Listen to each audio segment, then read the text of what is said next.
नमस्कार दोस्तों, आज हम आपके लिए इस वीडियो में करवा चौथ की व्रत कथा लेके आए हैं। बहुत समय पहले की बात है। एक साहूकार के 7 बेटे और उनकी एक बहन करवा थी। सभी सातों भाई अपनी बहन से बहुत प्यार करते, यहाँ तक कि वे पहले उसे खाना खिलाते और बाद में स्वयं खाते। एक बार उनकी बहन ससुराल से मायके आई हुई थी। श्याम को भाई जब अपना व्यवसाय बंद करके घर आए तो देखा कि उनकी बहन बहुत व्याकुल थी। सभी भाई खाना खाने बैठे और अपनी बहन से भी खाना खाने का आग्रह करने लगे।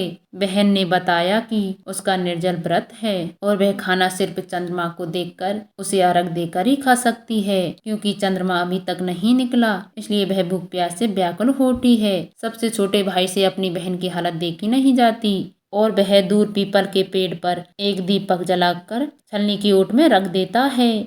दूर से देखने पर ऐसा प्रतीत होता है जैसे चतुर्थी का चांद उदित हो रहा है। इसके बाद भाई अपनी बहन को बताता है कि चांद निकल आया है, तुम इसे अर्घ देकर खाना खा सकती हो। उसी के मारे सीढ़ियों पर चढ़कर चांद को देखती है, उसे अर्घ देकर खाना खाने बैठ जाती है। वह पहला टुकड़ा मुंह में डालती है तो छींक आ जाती है, दूसरा टुकड़ा डालती है उसमें बाल निकल आता है और जैसे ही तीसरा टुकड़ा मुंह में डालने की कोशिश करती है, उसके पति की मृत्यु समाचार उसे मिलता है। वह बौखला जाती है। उसकी भाभी उसे सच्चाई से अवगत कराती है कि उसके साथ ऐसा क्यों हुआ है। करवा चौथ का व्रत गलत तरीके से टूटने के कारण देवता उससे नाराज हो गए हैं। उन्होंने ऐसा किया है। सच जानने के बाद करवा निश्चय करती है कि वह अपने पति का अंतिम संस्कार नहीं करने देगी और अपने सतीत्व से उन्हें पुनर्जीवन दिलाकर रहेगी। वह पूरे 1 साल तक अपने पति के शव के पास बैठी रहती है, उसकी देखभाल करती है। उसके ऊपर उगने वाली सुई नीमा घास को वह इकट्ठा करती जाती है। 1 साल बाद फिर करवा चौथ का दिन आता है और उसकी सभी भाभी करवा चौथ का व्रत रखती है। जब भाभी उससे आशीर्वाद लेने आती है, वह प्रत्येक भाभी से यम सुई ले लो, प्रिय सुई दे दो, मुझे अपने जैसी सुहागन बना दो, ऐसा आग्रह करती है।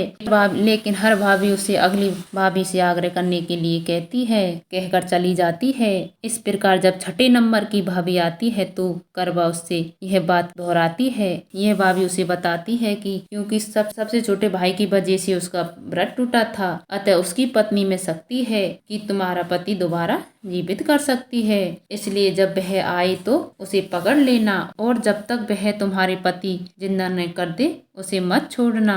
ऐसा कहकर वह चली जाती है। सबसे अंत में छोटी भाभी आती है। करवा उससे भी सुहागन बनने का आग्रह करती है, लेकिन वह टाल मटोली करने लगती है। ऐसे देखकर करवा उन्हें जोर से पकड़ लेती है और अपने सुहाग को जिंदा करने के लिए कहती है। भाभी इसे छुड़ाने के लिए नोचती है, खरोचती है, लेकिन करवा नहीं छोड़ती। अंत में उसकी तपस्या को देखकर भाभी पसीज जाती है और अपनी छोटी उंगली को चीरकर उसमें से अमृत उसके पति के मुख में डालती है। करवा का पति तुरंत ही गणेशा गणेशा कहता हुआ उठ बैठता है। इस प्रकार प्रभु की कृपा से उसकी छोटी भाभी के माध्यम से करवा को अपना सुहाग वापस मिल जाता है। जय हो माँ चौथ माता की। चौथ माता ने करवा पर कृपा की, ऐसे सब पर करना।